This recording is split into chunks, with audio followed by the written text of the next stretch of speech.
Okay, so we've already seen feature correspondences and all, right? So we know now how to. So if you have an image, if you have another image, then we know. I mean, what are the key points, right, that we can pick from image one, and then we can also look for points of interest in image two. It could be any of those that we have studied, right? Harris corner, or SIFT, or surf, or whatever. And then we also know how to match them, right? We have a descriptor, so we know that this probably goes here and that goes there, whatever it is, right? So we know to match. Now with this, right, equipped with this knowledge, next question is what can we do, right? And we did actually motivate, right, why we might need to do these correspondences and all, why we need to establish correspondences. But let's just go one step forward and ask us to what we can do, right? So the applications are many, and this geometry, right? So the way we will actually the outline, right, of this of our approach to geometry will be like this. We'll initially look at what are called a 2D geometric transformations, or 2D image transformation, or just call them image transformations, wherein we will assume that what we are looking at is actually a planar scene. But where we might wonder, it is planar scene so interesting, that means the first part will not have anything to do with depth or anything, right?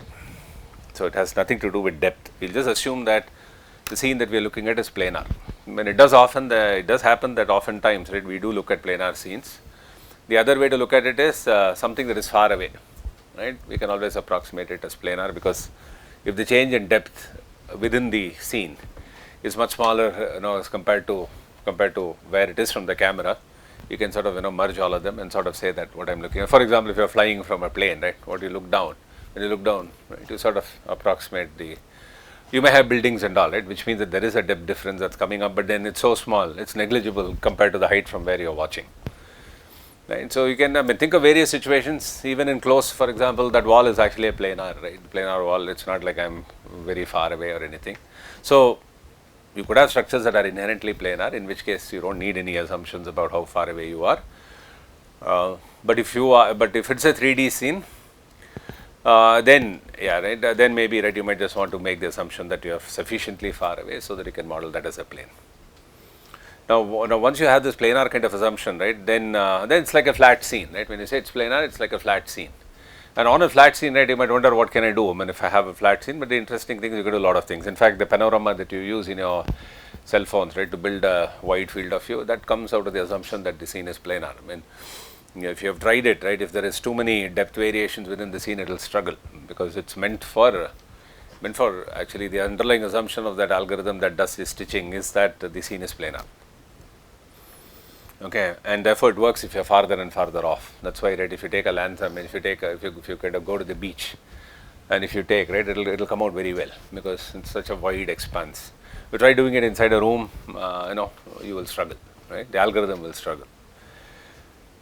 So the idea is that so the geometric transformations, so the applications, right, as to, for example, right, you can have situations of various kinds.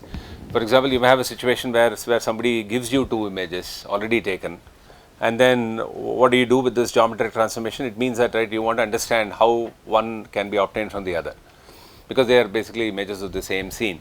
But that knowledge helps you to actually reverse the mapping that has happened, so that you can align them, right? So for example, think of one image that was captured like this, and then let's say the another image which is captured with actually different orientation of the same scene. Now you cannot compare them directly, right, because they are not aligned. So what you can do is, if you know what transformation this image has undergone with respect to I1, then you can actually invert that, whatever that has happened, you can undo that transformation so that the two become aligned. And once they are aligned, right, you can ask things like what has changed. For example, a classic example would be like IIT Madras 40 years ago. If you had a picture of IIT Madras taken aerially or something, and then if you want to know how much of green cover has come in now, or has it reduced, has it become better, whatever it is, right, then you need a change detection, right? You want to see what is the change, and unless you align, you cannot find the changes. And by alignment, right, you want to be able to you want to have the liberty to be able to align. You can't say that, oh, take exactly from that same position, and who knows from 30 years ago from where they took, right? You can't go back to that exact same position at all. So you will take from somewhere around that, roughly this was a region that was that was captured, and you will be somewhere around there, right?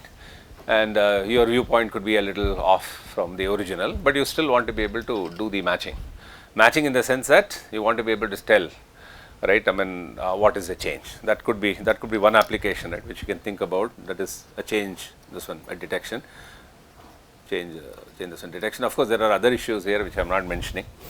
Okay, but let's just take it at a sort of a slightly higher level, right? And then a panorama, right, which you have all seen.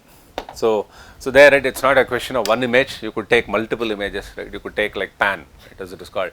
You could pan your camera, take as many images as you want, and then you create a wide field of view, right? Just like your eyes have like 170 degrees or something. That's the field of view of the eye, whereas your camera and all will hardly be like 40-50 degrees. So what we see, right? I mean, that's also the reason, right? Why when you travel, right?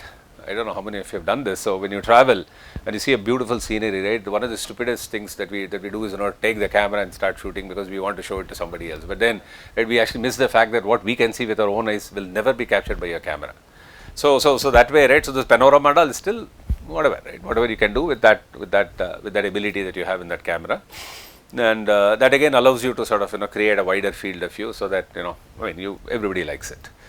Then since we are also doing deep networks, right, you can even think of what is called a data augmentation. See, for example, typically, right, in what is called self-supervised learning, right, this is often used. It's also used in other places, but one of the main places where this data augmentation comes in handy is when you want to do something in a self-supervised way. What that means is, suppose I give you so for example, it's like saying that, suppose you have very few samples. So I give you, let's say, a depth map, with respect to, with respect to a certain kind of, a viewpoint.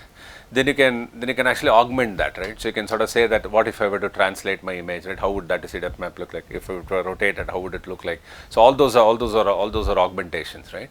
So then you might want to say create additional pairs which come from the original data. But these are pairs that you are synthesizing, really, right? So you'll have to rotate the depth map, whatever. You'll have to do corresponding things on the pair. But the idea is that you can actually augment your data set, and there you are doing something which is synthetic, really, right? It's not like you take the camera and rotate, really, because that data you don't have. You have only, let's say, some from a fixed point of view, and then you can actually do some rotations, do some translations, right? Things that you can apply on the original image, for which, of course, you should have whatever you should have the knowledge as to what will happen to the other quantity that is of interest to you. In this case, it could be a depth map, right? Then you should know how the depth map changes, right? Then you can actually augment, and so on, right? So you can, and then typically your cameras have what is called a soft zoom versus an optical zoom, right? Have you seen that? An optical zoom will always cost more because it's actually, it has a zoom lens. Whereas if you say that, I am doing soft zoom, and somebody claims 100x soft zoom, right, it's actually, he's trying to fool you because what it means is that, he's just trying to do some sort of an interpolation, right? Because all that he has is that one image that he has captured with the highest resolution of whatever that lens and the camera setup offers, and after that, any other thing that you blow up, there is no extra information that's coming in, right? You don't have that. Right? See, for example, if you want to see something in finer detail, either, you should go kind of say closer to that object, or you should have a zoom lens. If you just capture from here and then, I take an image, and then suppose I say that I want to see additional details, how do you get from that one image additional details, right? But then people do that, right? You would have seen that, put a soft zoom, and then it gives you like, 8x, and then, right, and then depending upon what interpolation goes in, people sometimes are happy with that. But then, right, if you have actually, right, right, if you've been in this class, then I guess you have to be a little more alert when you see those images, right? If you're not in this class, I wouldn't care. Then maybe you just feel happy about what you saw. But then, right, if you have say, attended this course, then maybe you should go back and think about what they did, right, actually to show you that image. So this geometric transformations, one thing. So all this is assuming that that the scene is planar. There is also a special case where you can actually see. The other point is, when can you relate, right? It's not always true that you can relate images like that. Okay, let's also understand that. Right? It's not true that every time somebody gives you two images, right, you can apply some mapping on one in order to arrive at the other. Okay, only for planar scenes you can do. If you have a 3D scene, as a special case, you can do. Okay, now if you have a 3D scene, then the camera motion, right, has got to be kind of say restricted. Then otherwise you cannot do. Okay, so yeah, so I think those are things that maybe I'll talk about when we do this 2D geometric transformations, and there is a hierarchy right, in the sense that going from simple to complex. Okay, what kind of so the most general transformation that can have is what is called a 6D motion, right? So you have a camera, right, and then when you actually move, you can move like tx, ty, tz, right, along the xyz axis, and then you can do an rx, ry, rz, right. So which basically means that you have 6D motion, right? That's the most general motion that you can have. So when you take two views, and the idea is that you can still relate them, or you can translate the camera. See, translation is actually a big deal, by the way. Okay, in a camera. Okay, now that we are entering the phase of geometry, right? So I think we should start. So some of these things should start sinking in now. So translation is actually a big deal. Okay, why is translation a big deal? Just as our eyes are there, right? There is a translation, right? It's like, think of this as one camera, this is another camera. You don't have one eye, and then right, you kind of say rotate and then see the other view. Do you? You don't, right? So it's like two eyes, right? And there is a translation. So that's the translation that we do.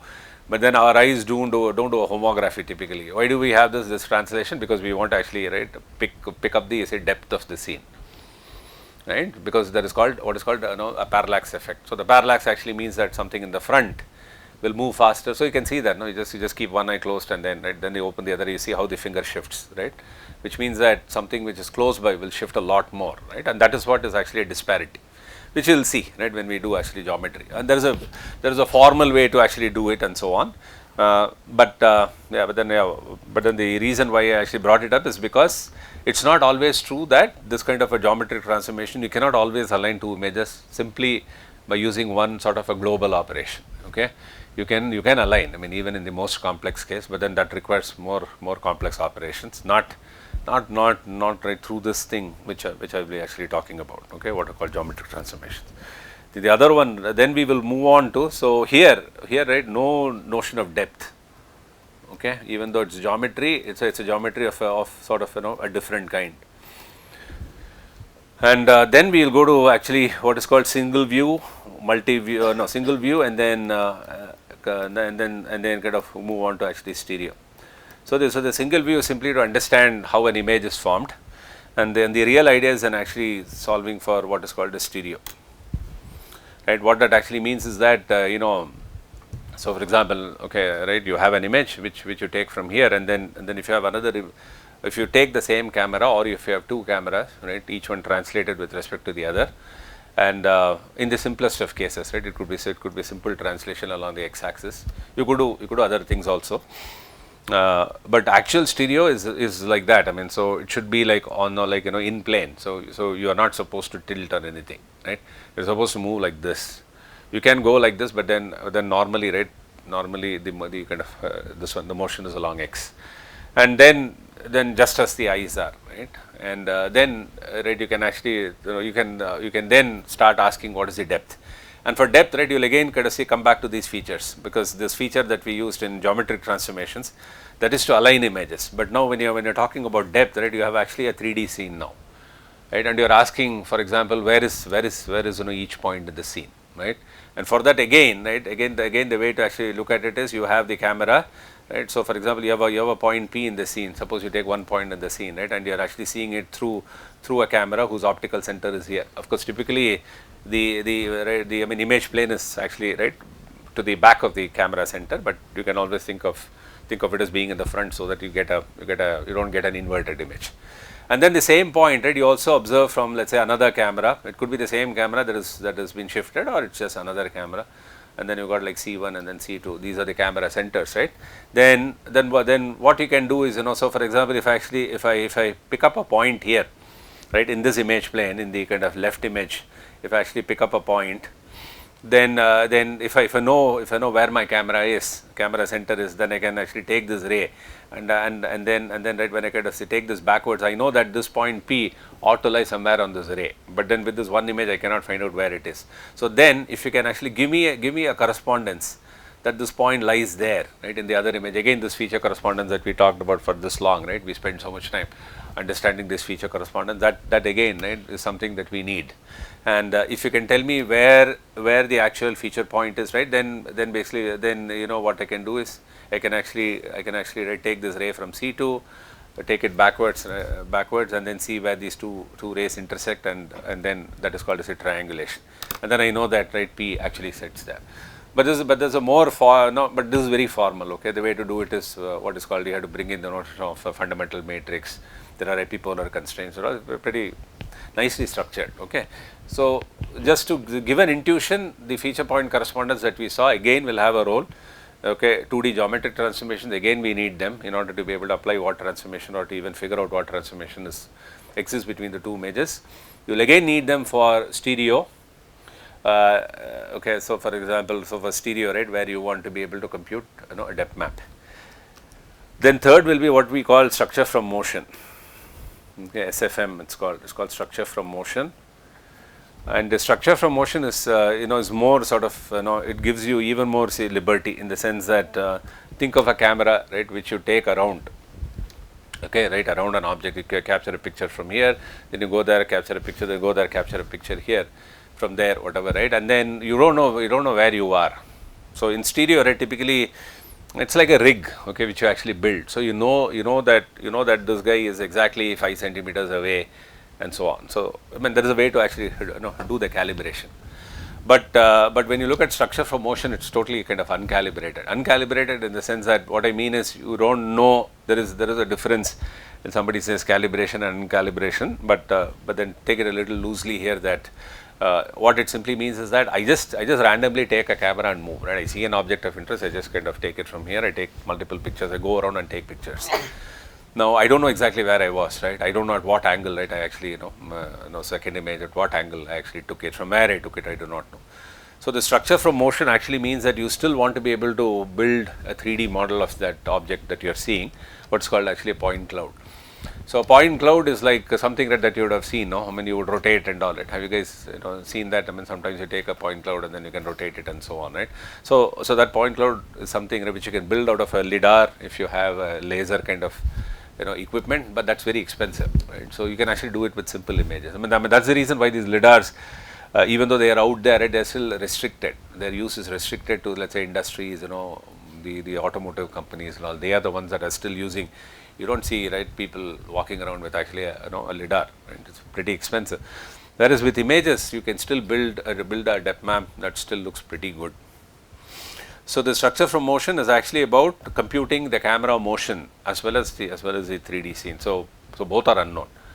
So you don't know where you are, but then, right, you just know that right, I've seen this scene from here, from there, and so on. And again, if you can get these feature correspondences, right, that is what will help you, because, right, that's what will tell you that this point that you saw from this view is also that point, is the same point in the second view, and then it exists like that in the third view, and so on. And that actually helps you understand where you are, right. And then once you know where you are, okay, then you can actually, with respect to that view, you can see what kind of a depth map you have, right. I mean, depth map is always, right, dependent on the view. I change the view, then the way my depth map appears will change.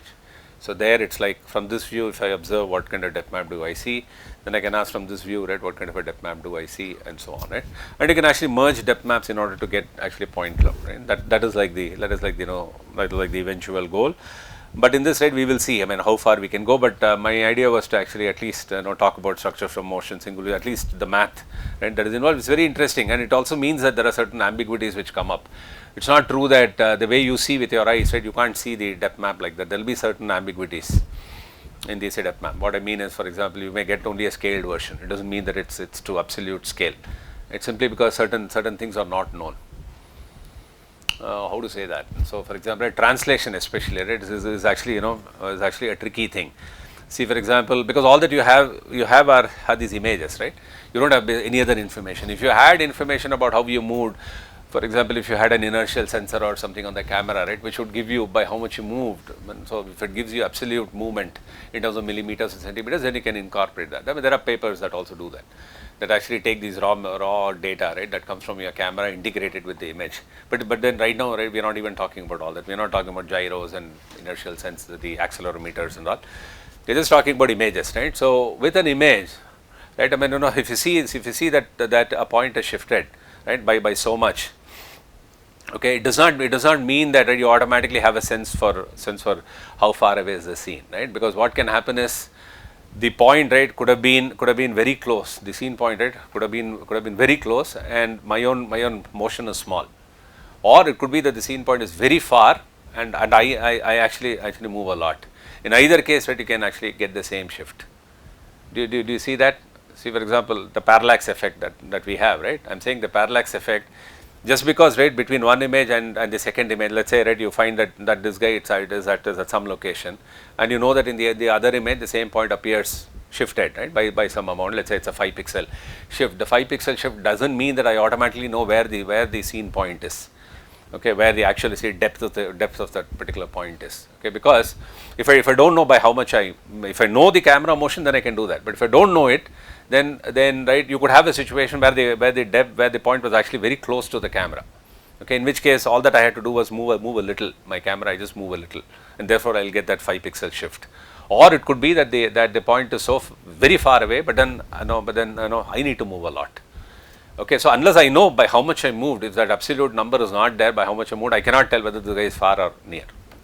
Right, so such ambiguities exist, right? So it's not like whatever you see, right, you can immediately start, putting that to scale, and but the nice thing is it gives you a good feel for what you are seeing. Then on top of that, right, if you had other information that can actually come in, then those ambiguities one by one, right, you can start to kind of resolve them. Okay. All right, so I think, right, with that as the outline, okay, of this is the geometry, right, before we go to the next topic, right. So the geometry, okay, is something that we want to go through first.